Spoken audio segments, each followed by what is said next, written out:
Miles is visiting for like the week after Christmas because we both have time off, and he thought it would be funny to show me Megalopolis, aka Megaflopolis, aka what the fuck, Coppola? Merry Christmas and Happy New Year. I now understand why the Grinch hates Christmas. He was forced to watch, the Who's forced him to watch Megalopolis as a child.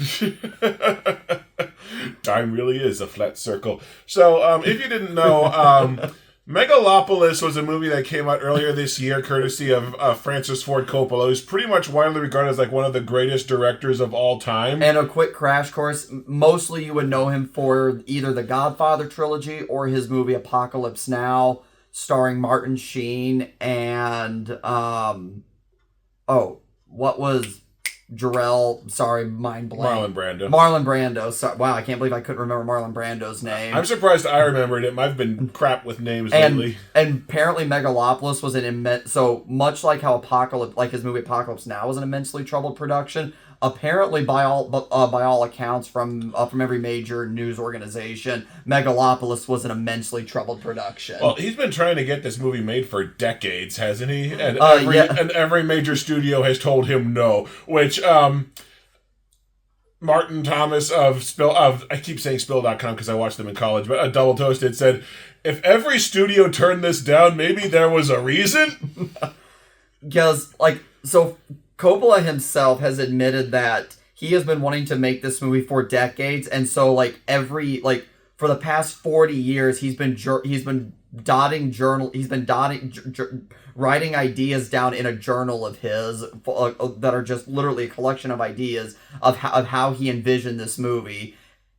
And it feels like this was literally just a journal of ideas slapped together. Like, there are ideas in this movie. Like, I was able to make sense of this, which sounds like a lot of audiences weren't. But the thing is, this movie is a hodgepodge of ideas that were just, jotted down. They were half conceived, and then just, we're done. Like, he never thought the need to go back and actually refine any of his raw ideas into an actual concept. Like, I can have an idea that I'm going to do, a pitch. For this April Fool's Day, I was going to do a pitch meeting knockoff for Slender. You still have to go back and actually make something of it or develop the idea. You can't just expect the ideas to just be. Yeah. So with how random this movie is, can you see why this was one of the biggest box office disasters of the year? Yeah, well, besides the fact, this movie didn't really have a marketing hook. It's almost... You said it was I don't remember seeing trailers for this, but you said that it was basically marketed as, this political thriller between Adam Driver and Giancarlo Esposito. And, and I'm just going to call the actors by their names because I could not retain the names of hardly anybody in this movie. But, that is such a small part of this movie, and I pity the cries of the damned of the editors who had to wrangle a coherent trailer out of this. I'm actually amazed the editors were even able to make a trailer out of this because, the trailer literally is exactly what I told you. The movie tried to... Whatever marketing about this movie existed, tried to market this as, two political rivals, one played by Adam Driver, one played by Giancarlo Esposito, is going head-to-head in, what looked like a metaphor for current modern American politics. That's what the movie looked like. Yeah, and that's maybe 15 minutes of the movie. Yeah, if that. Because they set up Giancarlo Esposito early on as being a villainous figure, but then he's not, which you could say that's subverting expectations. He's such a minor part of this movie that it doesn't even matter. I just now realized that there's a scene where they imply that Giancarlo Esposito, I might just take to calling him Moff Gideon because it's easier to roll off the tongue. But Moff Gideon was involved in Kylo Ren's wife dying, but they never elaborate on that, and it never becomes relevant again. He just hands him a red envelope. Oh, and there was a whole thing about him leaving everything behind and leaving the city. Mm-hmm. And Moff Gideon just I'm still mayor. Yeah. It's Giancarlo Esposito is pitched as supposed to be a co-star of this movie, but he does nothing and is barely relevant to anything. I feel like we should get started on Yeah. the plot, if such as it exists, because like nothing even vaguely resembling a plot happens until an hour in. And even we then, clocked it.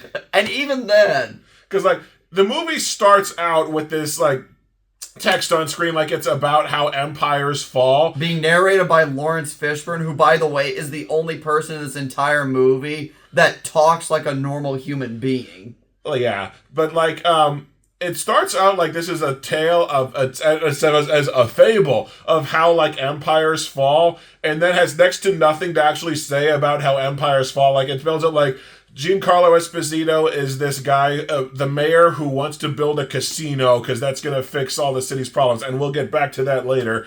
But like Adam Driver is the brilliant Caesar who wants to actually build like a new city, and there's like debate back and forth like a casino will somehow solve the city's problems now, but like Adam Driver's plans will solve the plans for the future, to where it's almost like they kind of like somewhere midway are they working together would be the solution. That goes nowhere And like never comes up again.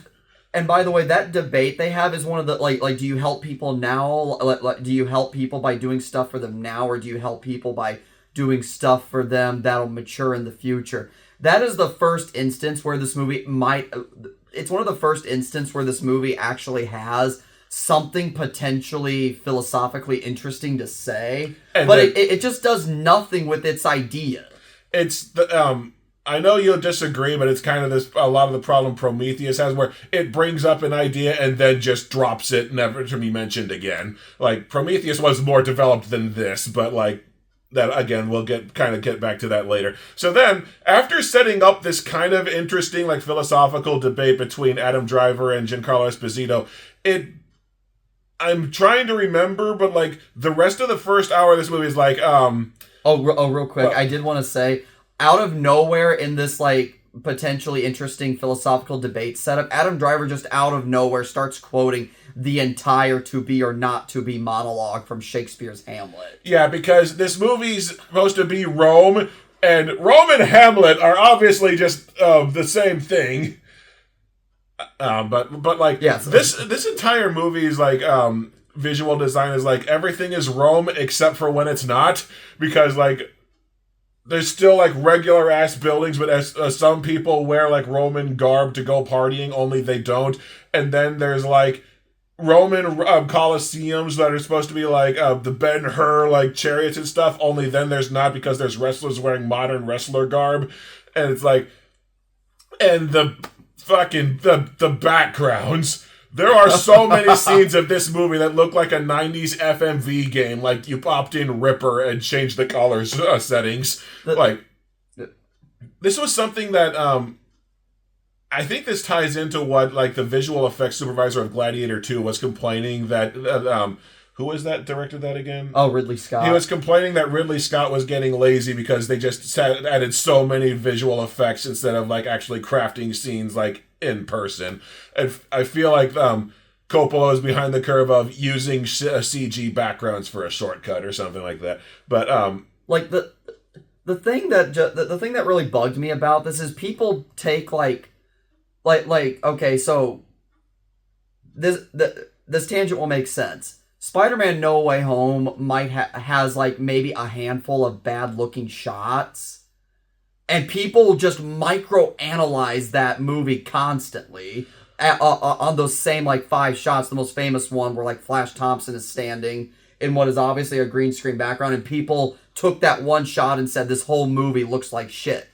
Like, so people will micro-analyze the crap out of that, but then Megalopolis comes out where not a single shot looks real, and nobody says a goddamn thing. Like, Sky Captain in the World of Tomorrow was trying to look fake, and it looked less fake than this movie. Like, so in terms of the backgrounds, there's a scene where Adam Driver and I can't remember the actress's name are like supposed to be like on top of a building, and there's like steel beams that they're climbing on, and it looks the fakest thing ever. And I think my comment was, don't worry, you're in no danger of falling off. You'll just fall into a pad that's clearly off to the side. Yeah, like you can tell they're supposed to be like miles off the ground, and you can tell it's just like a foot or two. But my comment was, it looks like a skyline from a daytime scene of Batman the Animated Series. Okay, sorry. So as back to plot. So whatever there is. Most of the first hour of this movie is like Adam Driver is dating this woman. His actual name is Wow Platinum, and then they have their like. But then he starts dating like Giancarlo Esposito's daughter because, and this is a bugbear of this movie. Adam Driver has the power to stop time, which is the first thing established, and she is the only person who can perceive that he has stopped time. And because he never actually uses his time-stopping powers for anything productive, I think that's just a metaphor for, like, he has the power of creation. Because, near as I can tell, this movie's thesis is that art and creation will save the world. But which feels a little bit like masturbation from Coppola because he is an artist creating stuff. But the problem with that is like, there's parts of this movie that are clearly metaphorical, and then there's other parts that are not. And because none of those form a coherent film, you can't tell if it's a metaphor or not. It's the same problem I had with Too Human, where it's like they talk everything is like some of this stuff is sci-fi, but we talk about it like it's magic. But then there's stuff that actually is magic, so you never know what anyone's talking about or what's real and what's not. Because there are like several scenes of this where like we probably should have looked like Kylo Ren's girlfriend like goes into her to Moff Gideon's office and sees his desk like is sitting in sand and sinking, but then it turns out she was just imagining that because the office just looks like a normal office a second later. And so during this like, I guess you would say flirtation between Kylo Ren and Wow Platinum, Wow Platinum's character, which by the way, Wow Platinum is played by Aubrey Plaza in the movie, all of her dialogue basically consists of sexual innuendos, and they all come across as just insanely creepy because they were written by Coppola. Yeah, because Coppola was kind of known for like sexual harassment on this set as stories came out, but also like you can tell that. Well, I was going to say whoever wrote this, but Coppola wrote this. Wow Platinum is basically a gold digger, like social climber and stuff. Yeah. You can tell he hates this character because like most of the bad stuff that happens is because of her. And then Kylo Ren just basically just says he's not interested, and then he moves on to Moff Gideon's daughter, and then eventually we get to like John Voight's character is just some random ass banker. Well, John Voight is a banker. He's Adam Driver's dad, and also Shia LaBeouf is in this and spends the first hour just kind of screwing around, looking homeless because he's weirdly emaciated and like doing nothing to where you wonder why he's there because he doesn't become important until like an hour and a half in. No. He is doing something. He's doing everything that makes you think, was he drunk, high, or both during the entirety of this filming? Yeah, there had to have been drugs aplenty going on to this. Well, there's a sequence where Adam Driver actually is high in universe, and he's like dancing around like while all his arms are like behind him. I was like, I wish I could have heard the direction he was given for that sequence. But and also about 20 minutes of this first storyless hour is Adam Driver's dad gets married to Wow Platinum, and they just screw around in a stadium. And then there's like, I guess it's supposed to be a metaphor for like a political scandal where it turns out like Adam Driver had sex with an underage girl. But then it turns out that was a deep fake. Like 5 minutes later, it turns out she was 23, so it's fine. And then they like don't even show it on screen. It turns out it was a deep fake anyway. So like, why did you bring that up? Like, and that goes to another very bit like the. You could literally stop this movie every 10 minutes and talk about its problems. Yeah. Because, like, so first we start with the political rivalry between Kylo Ren and Moff Gideon. And now we're in the midst of a political scandal where a guy was, made up to have been sleeping with an underage girl who turned out to be an of-age girl. So, like, it was supposed to be, like, a big political roadblock to whatever goals Adam Driver's or Kylo Ren has. and then just for out of nowhere, that entire conflict is resolved within 5 minutes. Well, you could also stop this movie about every 10 minutes and go, there, just take that and make a movie out of that. Because, like, the political back and forth and ideological disagreement between Adam Driver and Giancarlo Esposito, you could do a movie out of that. The deep fake being used to wreak havoc on politics, you could make a movie about that. But instead, this movie is so full of half-formed ideas they just brought up and then do nothing. They're never mentioned again. Like, there's a thing that I learned in a film class I took in college. There's what's called the inciting incident. This entire movie feels like it's made up of inciting incidents. It's made up of inciting incidents that go nowhere. Yeah. So after this really overly long, 25 minute wedding. Yeah. There's also a plot in the first hour or so that, like, Adam Driver has a dead wife and his new girlfriend is investigating it and, like, decides to drop it because, he still loves her. That means he couldn't possibly have killed her. Yeah, because that's how life works. So yeah, that also, by the way, is another plot that goes nowhere. No, I'm not going to hurt you, Cristo. Yeah. So then...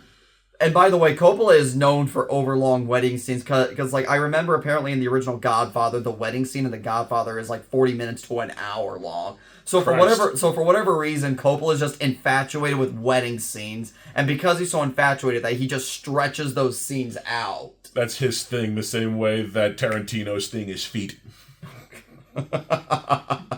So the reason we say that nothing happened until like an hour in, because like. And we say that because about an hour in, it almost seems to form a story where there's kind of a power struggle in this family, where John Voight runs a bank, Shia LaBeouf and Wild Platinum, or Aubrey Plaza, I guess, to keep it consistent, but kind of want control of the bank almost, and then Adam Driver's not really involved in the bank thing because he's off doing his own thing, but the others kind of want to screw with him because reasons? I don't know. Yeah, no, like, and again, that's the thing. If it sounds like we're bouncing all over the place in this movie, that's because that's exactly what this movie does. Yeah. You cannot talk about this movie and go beat by beat without sounding like you're a crazy person, because this movie was written by a crazy person. This movie has like 10 different storylines that it hops between at pure random. Because like Adam Driver wants to build a city because he's developed this magic system called Megalon, which, as you so astutely pointed out, is the name of a Godzilla monster. Yeah, like they keep calling this magical substance that drives the entire plot Megalon, which is a more dignified name than unobtainium, until you realize that Megalon is the name of a Godzilla monster with drills for hands and lightning powers. So what's less dignified, Megalon, unobtainium, or transformium? Transformium was just a middle finger. They weren't even trying with that, aside from being in a somehow worse movie. Actually, that's not fair. The fourth one was the closest those sequels came to being good. It just needed to end an hour before it did. But, like, so plot number one is Adam Driver wants to build a city out of Megalon. And call it Megalopolis. Yes. And, like, he needs to be with Giancarlo Esposito's daughter, because going with the metaphor of time stopping being a metaphor for his, like, creation, he loses the power until they, like, profess their love until he gets it back. So, like, she's his muse that lets him create stuff. Then, I don't even think Giancarlo Esposito has a plot line in this. He really doesn't. Like, he's just kind of floating on the periphery, like, bitching about Adam Driver's romance with his daughter. And maybe until the very end where Giancarlo Esposito says, like, I'll give up everything if you just leave my daughter alone. And then that goes nowhere. Yeah. And then there's also a backstory around Adam Driver's missing wife, who was used to... They say at first that her body was used to create Megalon. Then they say that... body used to create Megalon. I interrupted myself again because it's the name of a Godzilla monster, and I hope to God someone pointed that out to Coppola so he'd feel like a fucking idiot. But, like, they say that Adam Driver's dead wife was used to create Megalon. Then they say that Giancarlo Esposito was involved in the wife's disappearance. Then they reveal that she, like, died, and Adam Driver just came up with Megalon trying to save her, but her body was a Jane Doe, meaning nobody knew where she was. So how the hell did Adam Driver invent Megalon trying to save her if he didn't know where she was or how she died? Like, there are 4 different explanations for the wife's death, and that's just one simple plot point. And then so then there's the political scandal. Then there's the hostile bank takeover, and then there's and then we get to Shia LaBeouf running for, I guess, some political leadership job where he like rallies the poor, like taking advantage of their desperation for no real reason. Like Shia LaBeouf decides to get involved in politics, basically, I guess because he can smell power or something, which that wasn't really established as being his thing up until that point. But like he basically is like, there are all these poor and desperate people who only exist when the plot needs them to, because this is a story about a fall of an empire that doesn't actually give a shit about the people in said empire. And it's like, and this is another weird thing. Coppola was obviously trying to make an allegory for Donald Trump, but he made like 4 different characters, and they're all leads, allegories for Trump. Because like Aubrey Plaza's character at times can be a Trump metaphor. Adam Driver even at times can be a Trump metaphor. Giancarlo Esposito at times can be a Trump metaphor. John Voight at times can be a Trump metaphor. Oh, sorry, there's 5. And then at times Shia LaBeouf is a Trump metaphor. It's like the last hour or so of this movie, he decided, okay, I'm just going to make Shia LaBeouf literally into Trump by like manipulating the lower class into thinking, oh, you're all fed up with politicians, then vote for me because I'm the only one who cares about you, even though I'm just using you for power. And I'm going to convince you to vote against your interests. And then even then, Shia LaBeouf just kind of drops out of politics for no reason midway through because they decide they also want him in on the bank storyline. And for some reason, he's involved in Aubrey Plaza's plot there. So let's just say, for the sake of argument, there's at least 6 or 7 different plot lines crammed into a 2-hour and 16-minute movie. Yeah, this movie is 40 minutes shorter than The Batman and feels an hour longer than The Batman. Because this movie has like 6-7 different plots going on and can't decide what it wants to focus on. The movie's pacing ends up being utterly abysmal. It is, because like you have no idea where anything's going or when it's going to get or what there. The passage of time is. Yeah.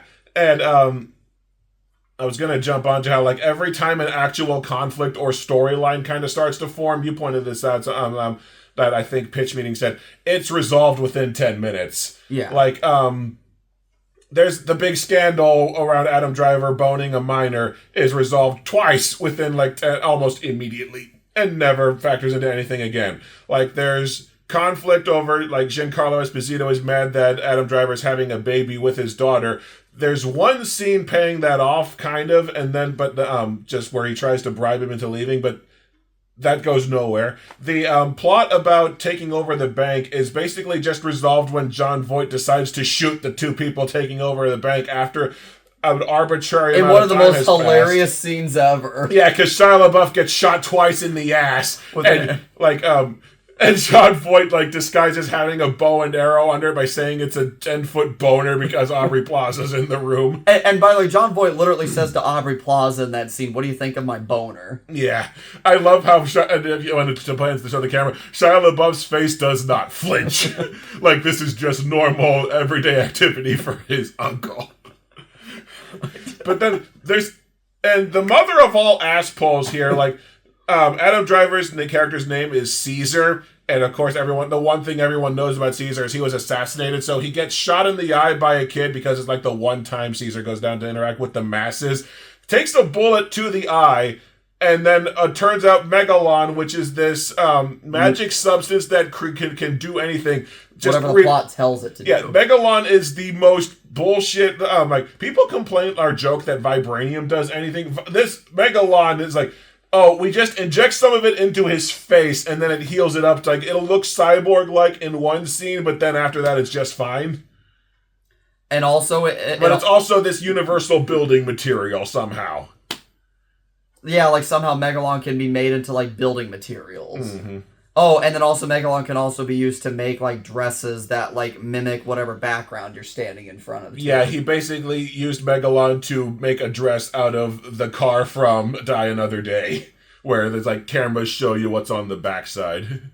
Oh, there is one other plot. Then towards the end, when a climax vaguely starts to form, but even then it's not really much of a climax. The city is like completely descending into chaos. Like masses are rising up. There's riots everywhere, and so like okay, here's like this. here's another potentially interesting plot point about like how are they going to resolve a city in crisis. Mm-hmm.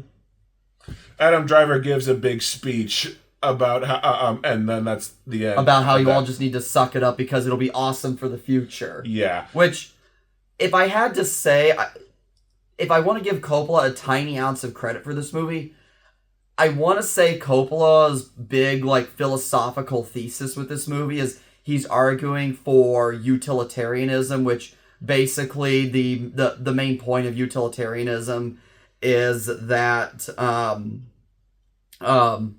or something that is good for the do something that is good for the masses, even if it hurts just the few.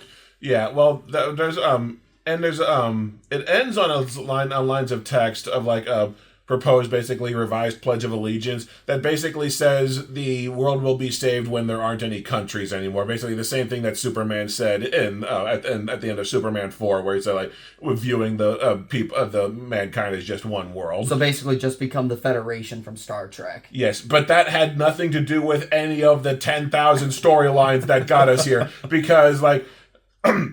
Like Caesar is supposed to be like they keep building up as the great savior of, well, it's supposed to be like New York or New Rome, but they damn near outright say that New York City is the entire planet, and it's like Caesar is the great savior just because he's a brilliant artist who's going to build shit, and that's why he should be in charge, and that's why John Voight giving all his money to the creative dude so he can just do whatever he wants is like awesome. And if you want to go crazy with it, Coppola's basically saying, give artists like me all your money and I will create something magnificent. And that will solve all your problems. And it's like, I just forgot. Oh god, he sure Coppola's basically arguing for an extreme version of concentrated wealth. Kind of. Well, it's also like, again, the same stuff that Ridley Scott was high on for Prometheus and Alien Covenant, where like creation is the meaning of life. But what created life? Something that keeps popping into my head. There's also a recurring plot line about a Russian satellite that's crashing to Earth. And so add that. So make that plot number 8 in the movie. Yeah. So like, there's a satellite that's crashing to Earth, and it like crashes into basically. Is implied to have leveled New York, but then it turns out it's just like one crater that's not even that big of a city, and that's just where Adam Driver builds Megalopolis. But then everyone's like asking, where's Megalopolis, which I wonder if it's a metaphor for Trump's like infrastructure week that never came. And it's like, oh, never mind, Megalopolis just exists at the end now, we're good. And also his view of Megalopolis is basically just escalators take you everywhere. So basically, he wants to cause the same problems as we saw in WALL-E, where where we have technology that does everything for humans and it makes them into fat, lazy, stupid people. And there's a point in the movie where like Giancarlo Esposito like goes to Adam Driver's house for dinner, and they get into a philosophical debate that I think is trying to make that point, but it's worded like a philosophy student that dropped out after one semester, got drunk, and started rambling because it's just random clips that don't connect to each other. So before we get into like the other things that are wrong with this movie, the last thing I'll say about the story. So the actual story is, and again, I'm going to be a little nice to the movie in the sense that if Coppola had taken all like the 40 years of ideas he had and refined them into an actually coherent story, Coppola could actually have given cinema audiences one of the like most culturally relevant and important like film stories of all time. Yeah. One more thing I want to say about the story, like it opens with the thesis that this movie is about the fall of an empire, but it almost never shows the common people, and it just shows them in revolt at some point towards the end. So it's like the way an empire falls is some rich pricks dick around doing nothing, and then an empire has fallen. Well, and then part of that thesis is, and it's clearly stated that, does an empire fall in just one tragic day, or does it basically build up over time? Mm-hmm. And the movie doesn't, and the movie clearly says the thesis is that empires fall because of stuff that happens over time, but the movie never really shows any of the stuff really happening over time. Yeah, at the end, people are angry asking, "Where's Megalopolis? We've waited long enough." You have the only sense of passage of time you have is that Adam Driver had a baby. And that's it. Like, so we know at least 9 months have passed, but, which, is that meant to be a pun on the phrase, Rome wasn't built in a day? Rome wasn't built in a day. Oh, there was one more story thing I was going to get into, but I forgot, because, like, I'm surprised I retained as much of this movie as I did, because there's so little shit happening. So, maybe it'll come back to me. So that's the story. Let's talk about the performances. Like, my bar for performances is a little skewed because last night for Mystery Science Theater Night we showed Silent Night, Deadly Night Part 2, where Eric Freeman gives a master class on overacting. Garbage Day! I've never told anybody this before. Naughty. Punishment is absolute. Punish! Coppola needs to be punished. He does. Oh, no, I'm sorry. There is one other, and I guess this ties into the acting plus the story. When I first saw this movie in theaters with a buddy of mine, we started laughing out loud during this part of the story. And so again, this ties into the acting. Shia LaBeouf's performance is just, what the fuck are you doing? Are you literally high, drunk, or both? Like, what were you drinking and what were you taking for drugs? He goes to Aubrey Plaza, who is now, you know, he calls her Auntie Wow, because she is his aunt by legally speaking. Yeah, she is. Wow Platinum is Shia LaBeouf's character is like, Shia LaBeouf's character's name is Claudio. So Auntie Wow is legally Claudio's aunt, and they get into this really hypersexualized, like, weird sex power thing that makes me think, did I actually turn on the rough cut of Baby Girl? No, because there's no Nicole Kidman tied up in it. and again, this dialogue is just so insanely creepy and just, again, hypersexual, where, like, she literally makes Shia LaBeouf, like, kiss her ass and then kiss her cooch. And all the time calling her Auntie Wow. Yeah, and then Aubrey Plaza just out of nowhere and with a complete straight face says, "Get on the table and drop your pants." Yeah, and then it's like, "Yes, Auntie Wow." like that the fact that both actors kept a straight face during that. I don't know how you do that. I don't know how any actor could go through that entire scene without cracking up at some point. There was one. We're gonna keep dipping back to, here's another story thing I wanted, because this thing is a sieve of like 10 to 15 plots thrown into a blender. In case someone gets mad at us for like reading Trump parallels into it, there was literally a shot in this movie, and you had to rewind to see it, where a protester is holding up a sign that says "Make Rome Great Again." So like, that's not us layering in our political biases. That is literally on the text of the page. Coppola in interviews has been quite clear about his distaste for Trump. Yeah. So yeah, that's not us reading into the movie. That is Coppola just outright saying it. Yeah. So yeah, go back to the performance. I just wanted to get that out there before someone bitches us out, as if anyone watches these. Honestly, I think there are people that enjoy this. I've gotten several comments from people that enjoy this. It's, like, the viewership is lower than like my regular reviews, but there's still people like enjoy this. Someone calls these couch reviews. Honestly, we should. I mean, I can make a playlist of those. There you go.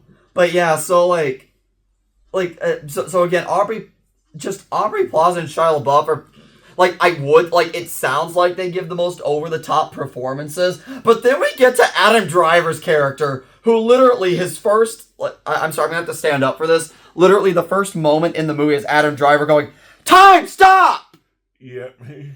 It's the first second he is on screen. Which, that I think that's also plays into how I think his time-stopping power is just a metaphor for, like, being able to create, because his power isn't even consistent. Like, he's about to fall to his death, but he shouts time stop, so gravity shuts off, but he's still not affected by the time stop somehow. Another thing, like, this movie throws so many different lines of exposition about completely different things at you in the first 15 or so minutes. Like, you're trying to play catch up and figure out what the hell it's talking about or what is going on. Like it's your brain gets fried and then comes back down as just a sea of nothing happens gives it time to level out or for you to stop caring. And then there's and then Adam Driver has just some extremely awkward ass line deliveries of like in one of the arguments which he has with Giancarlo Esposito's daughter, a character's daughter in the movie. He's like, "You're going to the club." So go back to the club. and then like Adam Driver out of nowhere sounds like Eddie Redmayne from Jupiter Ascending, where it's like, "We have to run." And then when Adam Driver, and you mentioned this earlier, then there's a scene where Adam Driver just gets really high on drugs. He starts like... And they do an annoying thing where he starts chanting the same lines to himself over and over. It's almost like I've been rewatching The Big Bang Theory, just it's like almost like he's trying to work out a math problem, but that's not really it. It's he's like, if man can create gods, then why can't we apply such power? If man can create gods, why can't we apply such power? Why can't we apply such power? Why can't we apply such power? And there are two different streaks where he does that, and it's I think the second time is when he gets shot. Yep. And it's like, no.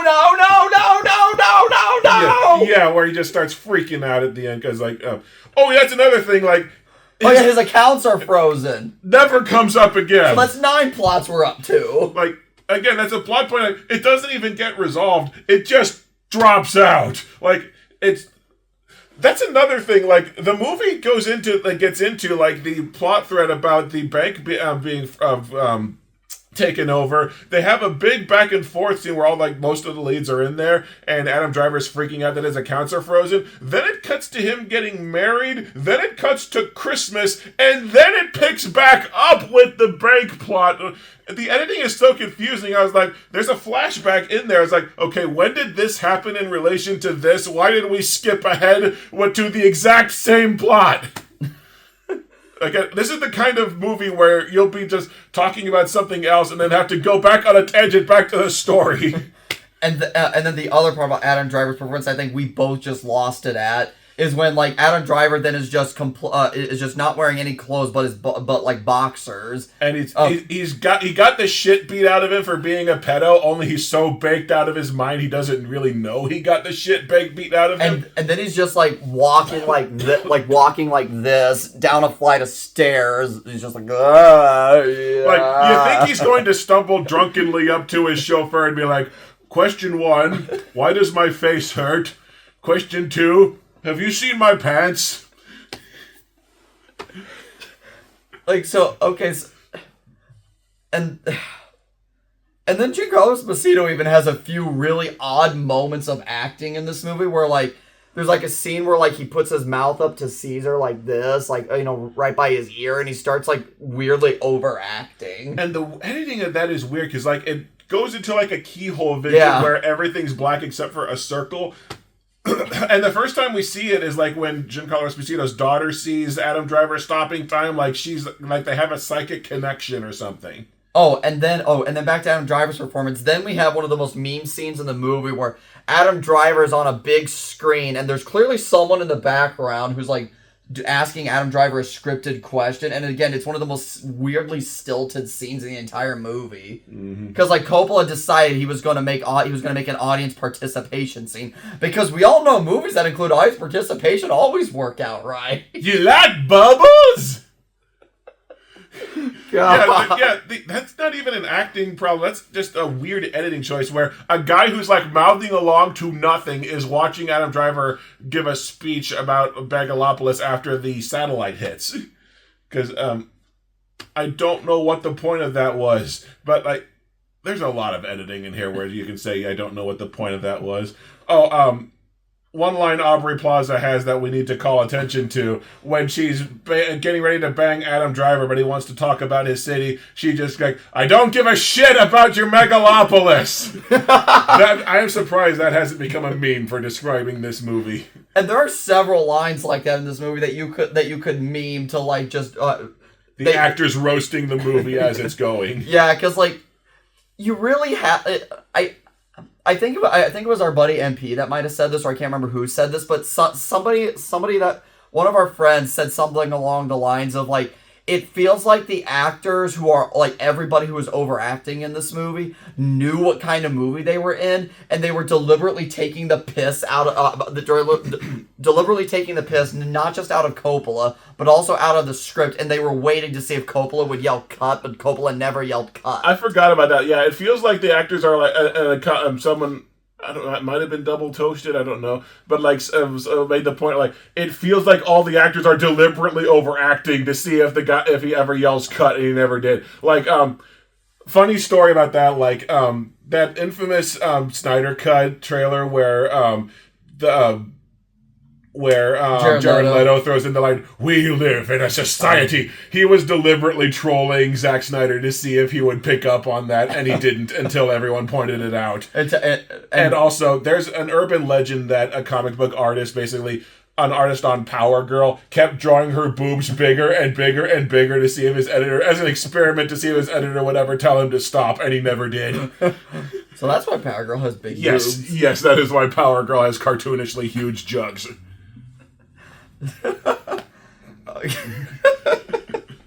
Not that I noticed.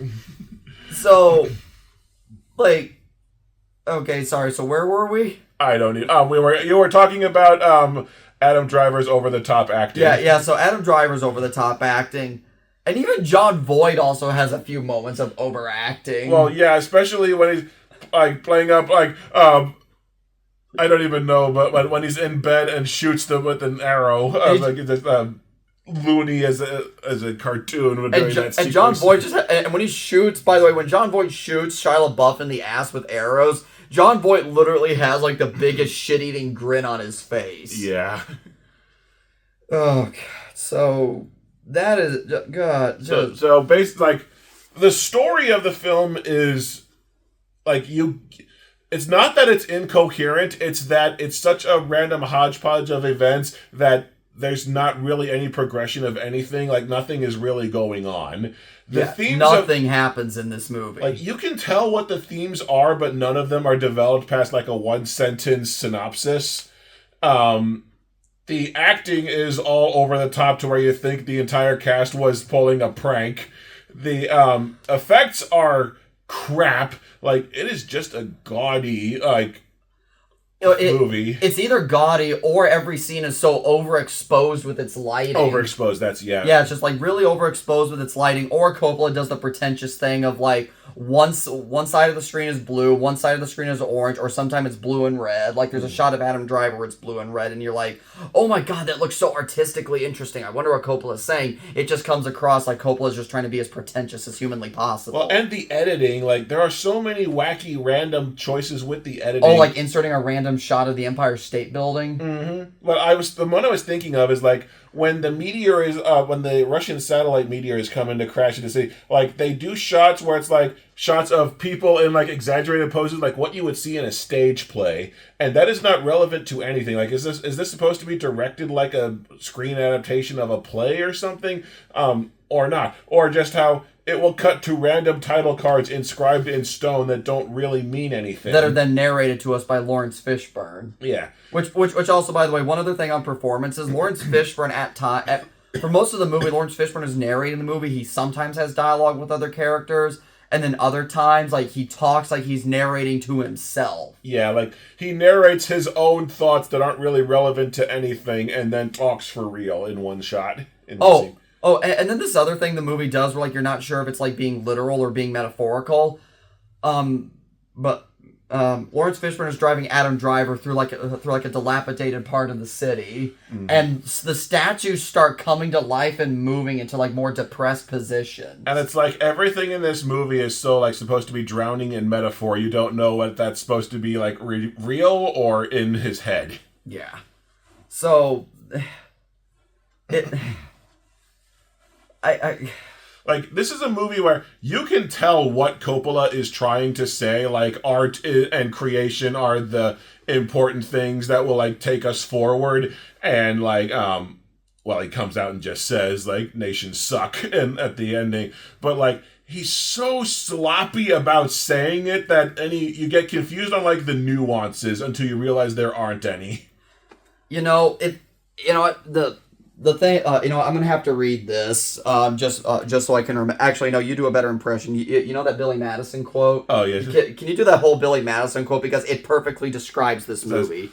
What you just said is one of the most insanely idiotic things I have ever heard. Everyone here is now dumber for having listened to it. I award you no points, and may God have mercy on your soul. Oh, and then there was another part that I think is also really good, where it's like, at no point in your... At no point in your insane, incoherent rambling did you even approach having a rational thought.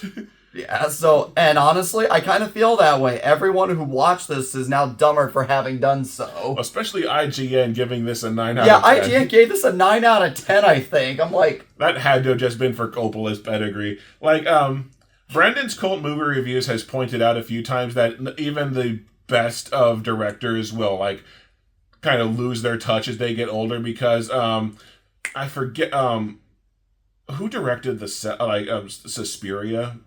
Oh, Dario Argento. Yeah. Dario Argento made a Dracula movie. It was one of his more recent films. I think it was called like Dracula 3D. It looks fake as hell. The acting is ridiculously over the top. It's worth almost watching for fun. It's boring as hell because it's like there's not much development. But like it's kind of known because Dracula turns into a praying mantis during it.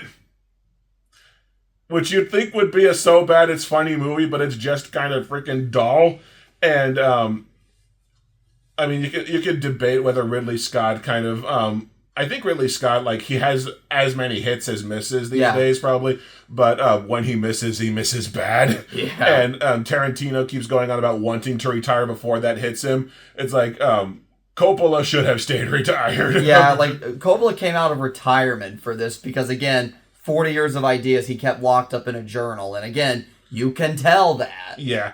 Well, also, like... Oh, and he also dedicates this wife to his... he also dedicates this movie to his late wife, Eleanor Coppola. And, honestly, I didn't know that she had died only, like, months before the movie came out. I was wondering if, like, Adam Driver's, like, his creativity, basically, like... They flash back via audio to like his first wife that he still hung up on and how his creativity drive drove them apart. I wonder how semi-autobiographical that was supposed to be. Which again, that could have been an interesting movie, like Coppola kind of doing like a sci-fi autobiographical thing. But again, that's just... This ain't The Fablemans. Yeah, we'll say that. Yeah, this is not Steven Spielberg's The Fablemans, which, by the way, we keep calling this sci-fi, but barely anything in this movie approaches being science fiction. There are two things in this movie that remind you this is science fiction. Occasionally mentioning that Adam Driver can stop time, and floors that will just walk you everywhere. Yeah. This barely qualifies as science fiction. Mm-hmm. I don't even think it really...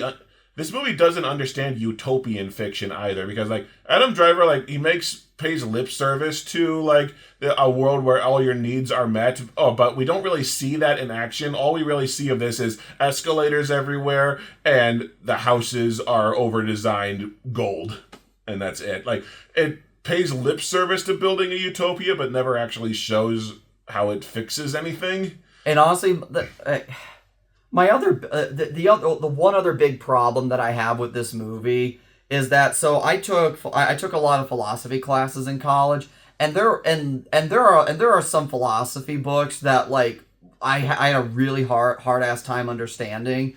Like one example to me is I had a hard time understanding Thomas Hobbes' The Leviathan. That was more coherent than like trying to figure out what Coppola's exact thesis is, because he goes off on so many tangents that none of his tangents form a coherent thesis. Yeah, you get the broad strokes of what he's trying to say, and that's it. Because everything you dig any deeper, and it's gibberish. And that part just pisses me off, frankly, with the movie, because like again I'm a guy who likes reading philosophy. So if a movie like the movie is under the impression that quoting philosophy is enough to be considered philosophical. Mm-hmm. No.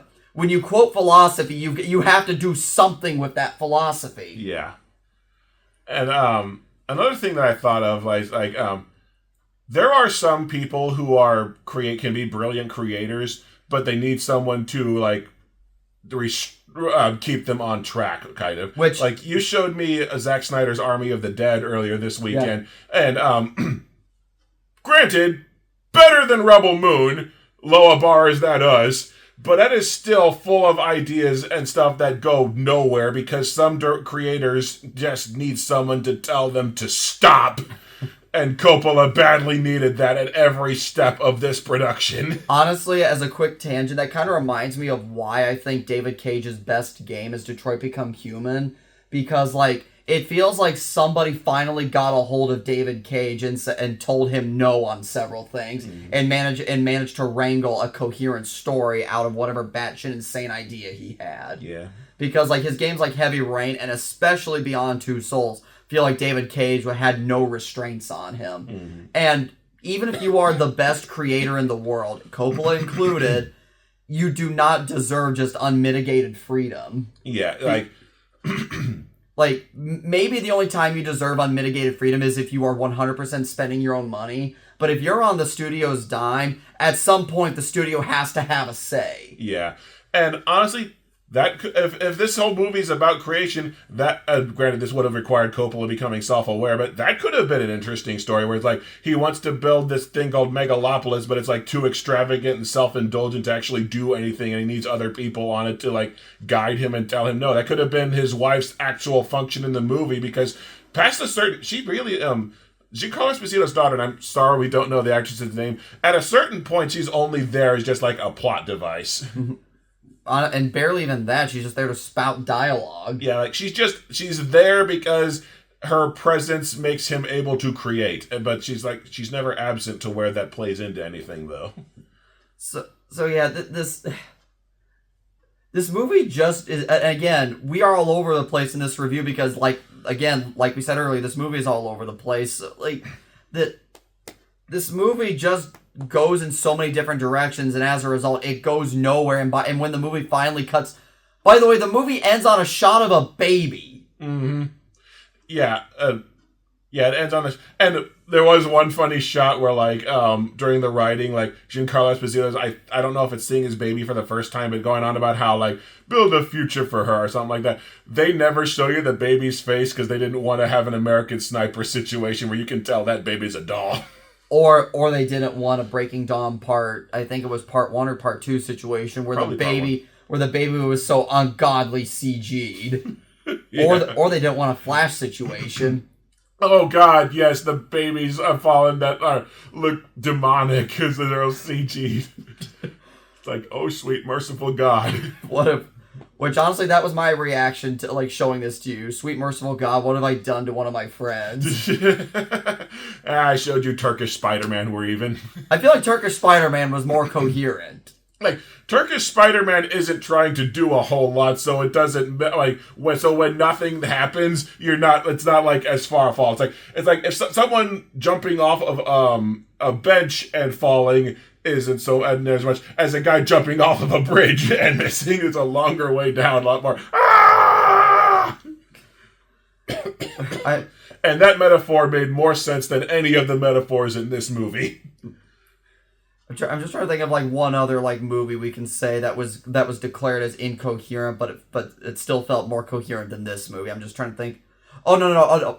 Christopher Nolan's Tenet is easier to follow than whatever Coppola is doing in Megalopolis. Like, I didn't have a problem following the story of Tenet. It's I think my mom did. I also saw The Prestige. I didn't have real problems following that. But like the intent behind Tenet is still a little more clear because like none of the characters, or at least the lead character doesn't have a name. He's just called the protagonist. And somehow that's less pretentious than the entirety of this movie. Yeah, like Nolan, I think, was like trying to deconstruct the nature of storytelling by just drilling it down to like plot points that are abstract and characters that are abstract. Like, you get what he was going for. It just didn't really work for me. Yeah, but again, at least that was it just didn't work for us. But at least it was coherent. It was one idea, not 50. Yeah, and Megalopolis just never approaches anything resembling like the movie's philosophy is incoherent and the movie's story is incoherent. Mm-hmm. So like it is extremely hard to follow this movie, and honestly, I will say, and this is like kind of an ironic thing, Megalopolis might have been one of my favorite cinema experiences of the year because my buddy and I dragged him to see the movie with me because I was like, hey, you want to see this with me? And he said, sure, as long as you're paying. So I was like, yep, I'm paying. Mm-hmm. So he and I went to see this movie. Right before the movie starts, about six other people walk in. So there's about 8 of us in the theater when this movie starts. About, I'd say maybe an hour or so into the movie, right around where Adam Driver is getting high as a kite. Mm-hmm. Those 6 people walk out, and there's like maybe one other woman left in the theater. She like leaves for a little bit, comes back, and then leaves again. And so we're like, okay, was she just going to the bathroom, or was she just like trying to decide if she was going to stick it out or not? Eventually, she left. So again, it's about just a little after an hour into the movie. My buddy and I are the only ones left in the movie theater, and then so we just give up all pretense of even trying to follow the movie, and we just start live mystery science theatering the entire movie. And then and this is what made the experience for me. My buddy is such a huge ass Elvis fan. I mean, like mega Elvis fan. I'm just gonna get my water. And there's a scene where Elvis, there's a scene where an Elvis impersonator is on screen singing, I think, "America the Beautiful." Mm-hmm.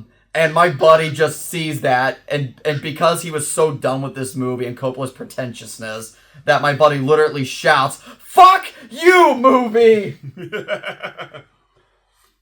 Honestly, that's probably why I think Madam Web's a better movie than Craven, because I went to see Madam Web with Schnick, and we were both just roasting the movie. There were other people in the audience, but we didn't care because we were just like, just roasting how damn stupid that movie was, and it made it funny.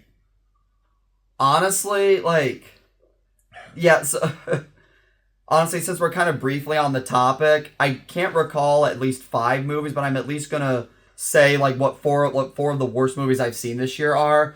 Dennis Quaid's movie Reagan, this movie, Craven, and Madam Web are easily in my 4 of my 5 worst movies of the year. Oh yeah, that reminds me. I think the theater near my house will use the standee theater stands to block off the skee ball machine that is still broken. I think there's a Reagan standee there. I remember I half joked to you that I could take you there, and if it's still there, you could punch it.